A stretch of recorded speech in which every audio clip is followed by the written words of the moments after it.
Map पर दिखाई दे रहा ये देश है इजराइल। चारों तरफ रेगिस्तान, छोटे मोटे गांव और बंजर इलाकों से घिरा ये देश दूर से भले शांत दिखता हो, लेकिन इसकी सतह के नीचे एक ऐसी हलचल चल रही है जिसने पूरी दुनिया को चौंका दिया है। क्योंकि अचानक यहाँ धमाके होने लगे, जमीन समतल की जाने लगी और फिर उठने लगी 20 से 30 फीट ऊंची एक रहस्यमयी दीवार। लेकिन सवाल है, आखिर क्यों? एक दीवार के लिए विस्फोटों की जरूरत क्यों पड़ी? क्या ये सिर्फ सीमा सुरक्षा है या किसी बड़े खतरे की तैयारी? कुछ लोगों ने इसे सीक्रेट मिलिट्री प्रोजेक्ट कहा, कुछ ने इसे आने वाले युद्ध की आहट, लेकिन सच इससे भी कहीं बड़ा है। क्योंकि ये कोई साधारण दीवार नहीं, बल्कि 310 मील लंबा एक विशाल हाईटेक स्मार्ट डिफेंस सिस्टम है जिस पर $1.7 बिलियन खर्च होने वाले हैं। मगर ऐसा कौन सा खतरा है जो इजराइल को जमीन के ऊपर ही नहीं, जमीन के नीचे भी किला बनाने पर मजबूर कर रहा है? और इस दीवार के पीछे छिपा राज समझने के लिए आपको इस कहानी के अंत तक जाना होगा, क्योंकि ये सिर्फ एक दीवार की कहानी नहीं, ये डर, तकनीक और आने वाले संघर्ष की कहानी है। दुनिया में ऐसा कोई नहीं है जो इजराइल के बारे में नहीं जानता। इनफैक्ट आजकल तो हर देश के न्यूज़पेपर के फ्रंट पेज पर इजराइल के ही चर्चे हो रहे हैं। वैसे इजराइल की बात करें तो ऐसा एक भी साल नहीं गया है जब ये किसी युद्ध या कॉन्फ्लिक्ट में ना उलझा हो, क्योंकि ये है ही ऐसी जगह पर। और कोई देश कितना शांत रहेगा, कितने वहाँ कॉन्फ्लिक्ट होंगे, ये काफ़ी हद तक उसकी जियोग्राफी पर डिपेंड करता है। क्योंकि वो कहते हैं ना कि इंसान सब कुछ बदल सकता है मगर अपने पड़ोसी नहीं। इजराइल के साथ भी कुछ ऐसा ही है, क्योंकि इसके चारों ओर मुस्लिम देश हैं, जबकि इजराइल एकमात्र यहूदी देश है। इजराइल के चारों तरफ जॉर्डन, सीरिया, लेबनान और इजिप्ट हैं। वैसे तो इसके सभी बॉर्डर बहुत ज़्यादा खतरनाक हैं, लेकिन इन सब में सबसे शांत दिखाई देने वाला बॉर्डर है जॉर्डन वाला। लेकिन यही जॉर्डन बॉर्डर इजराइल का सबसे बड़ा सिरदर्द बन चुका है। 18 अक्टूबर 2024 को 2000 हथियारबंद लोग जॉर्डन से इजराइल में घुस गए थे। वो सिर्फ घुसे ही नहीं, बल्कि वो डेड सी क्षेत्र तक पहुंच गए थे। और यकीन मानिए, ये कोई आम घुसपैठ नहीं थी, बल्कि ये एक चेतावनी थी। लेकिन ये तो सब जानते हैं कि इजराइल कभी भी अपने दुश्मन को माफ नहीं करता। इजराइल की सेना ने उन्हें मार गिराया, मगर इस घटना ने एजेंसीज की नींद उड़ा दी थी। हालांकि ये कोई एक आइसोलेटेड घटना नहीं थी, ये ना पहली थी और ना ही आखिरी। 2023 में भी लोग बॉर्डर पार करके अंदर घुसते रहे और उनमें से एक के पास असॉल्ट राइफल भी थी। अब आप खुद ही सोच कर देखिए, अगर वो पकड़े नहीं जाते तो कितनी तबाही मचा सकते थे। शायद एक बड़ा हमला भी हो सकता था। अब सवाल ये उठता है कि क्या इस रास्ते से केवल इलीगल क्रॉसिंग ही होती है? क्या केवल यही खतरा है? जी नहीं, इसके अलावा भी बहुत सारे खतरे हैं। इसी रास्ते हथियारों और ड्रग्स की तस्करी भी होती रही है।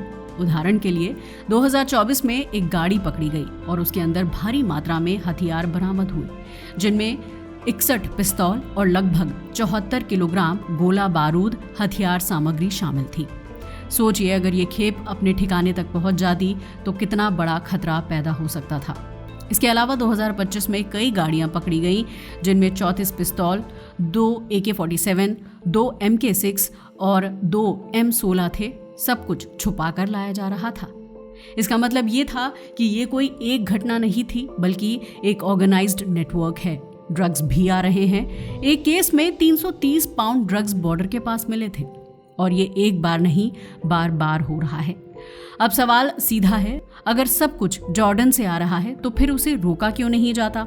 हालांकि ऐसा नहीं है कि इजराइल ने इसे रोकने की कोशिश नहीं की, लेकिन ये एक विशाल नेटवर्क है।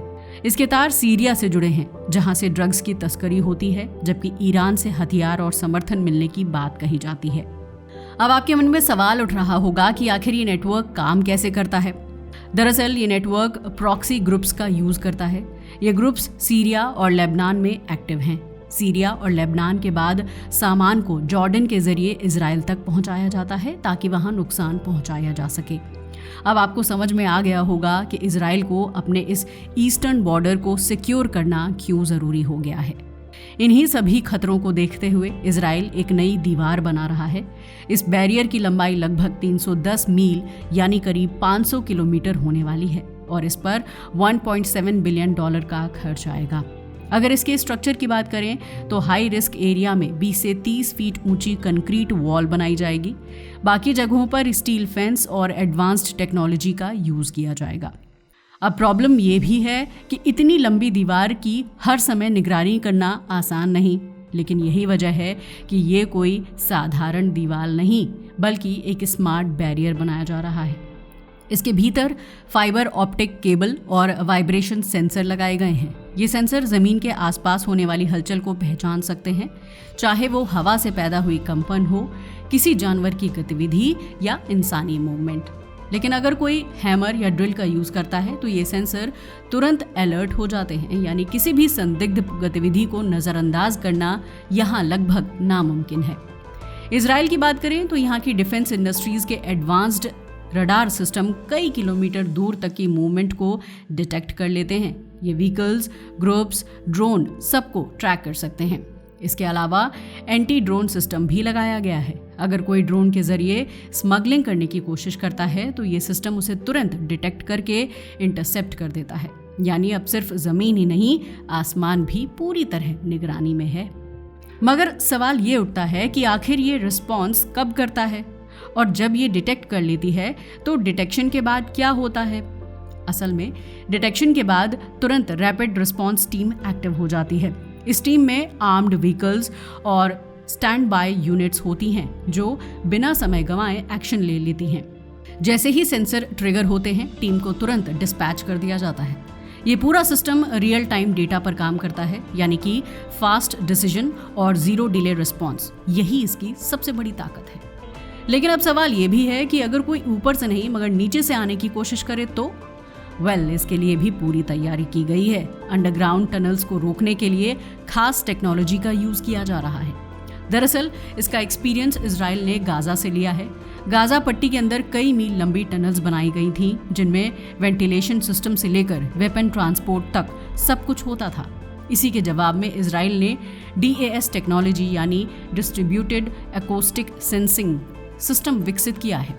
ये ज़मीन के अंदर मौजूद केबल्स का नेटवर्क होता है जो हर तरह की वाइब्रेशन को डिटेक्ट कर सकता है। इसके अलावा जियोफोन भी लगाए गए हैं जो सिस्मिक वेव्स को पकड़ लेते हैं। जैसे ही कहीं खुदाई शुरू होती है, ये सिस्टम तुरंत उसे डिटेक्ट कर लेता है। सिर्फ यही नहीं बल्कि ज़मीन के नीचे गहराई तक कंक्रीट वॉल भी बनाई जा रही है। ये इतनी मजबूत है कि इसे तोड़ पाना लगभग नामुमकिन माना जाता है।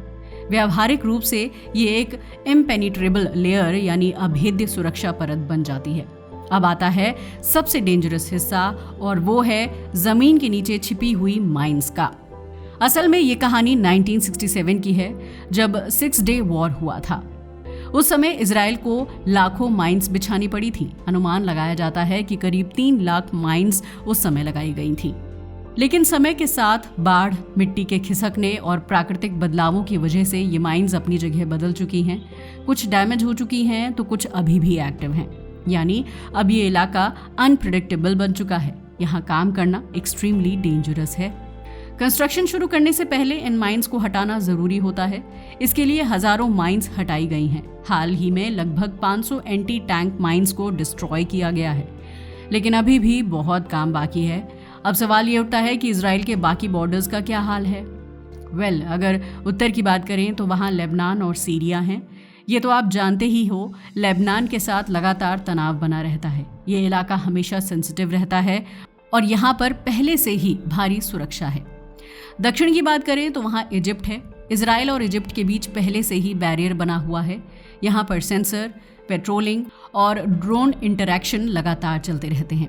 यहाँ कई बार घुसपैठ की कोशिशें भी हुई हैं, लेकिन ज़्यादातर को नाकाम कर दिया गया है।